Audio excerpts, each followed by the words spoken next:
1000 वर्ष पहले एक विदेशी आक्रांता सालार मसूद गाजी के हमलों को बेनकाब करने वाले महाराज सुहेलदेव को समाज एक प्रकार से विस्मृत सा कर दिया था। याद करिए, सालार मसूद मोहम्मद गजनवी का भांजा था, जिसने सोमनाथ के मंदिर को कई बार लूटा तोड़ा। श्री राम जन्मभूमि अयोध्या पर पहला हमला इसी ने किया था।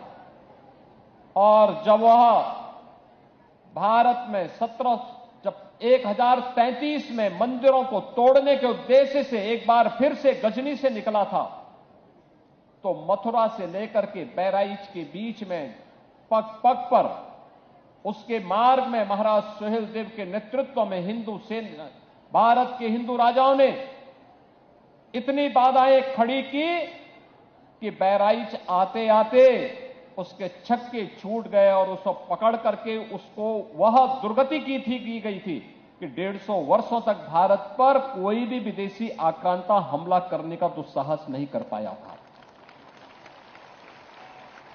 लेकिन इतिहास ने महाराज सुहेलदेव के साथ क्या व्यवहार किया, उनका नाम इतिहास के पन्नों से गायब कर दिया गया। ऐसे ही एक लंबी श्रृंखला हमारे पास है। जब हम वैदिक ऋचाओं की बात करते हैं, भारत की परंपरा वेदों के बगैर नहीं चल सकती। भारत के सनातन धर्म की परंपरा वेदों पर आधारित है। वेद उसकी आधारशिला है। हम जब भारत के वेदों की परंपरा की बात करते हैं, एक कालखंड ऐसे भी आया जब कहा गया कि महिलाएं वेद नहीं पढ़ सकती। कौन लोग थे जो महिलाओं को, जिन लोगों ने स्वयं वेदों की ऋचाएं रची थी, ऐसी अपाला, ऐसी घोषा, ऐसी विश्वआरा नारा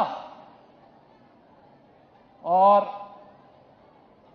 गार्गी और मैत्री जैसे भारत की उन विदुषी नारियों के बारे में कौन ऐसा भारतीय होगा जो उनका स्मरण गाए बगाए न करता हो।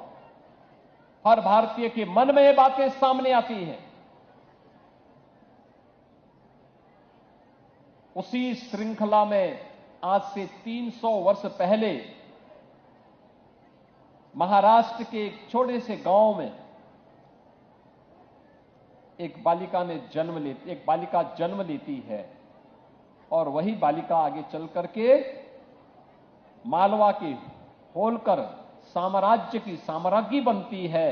लेकिन अखिल भारतीय दृष्टि के नाते भारत की विरासत की एक ऐसी आधारशिला रख देती है जो नए भारत के निर्माण में अपना योगदान कर रही है।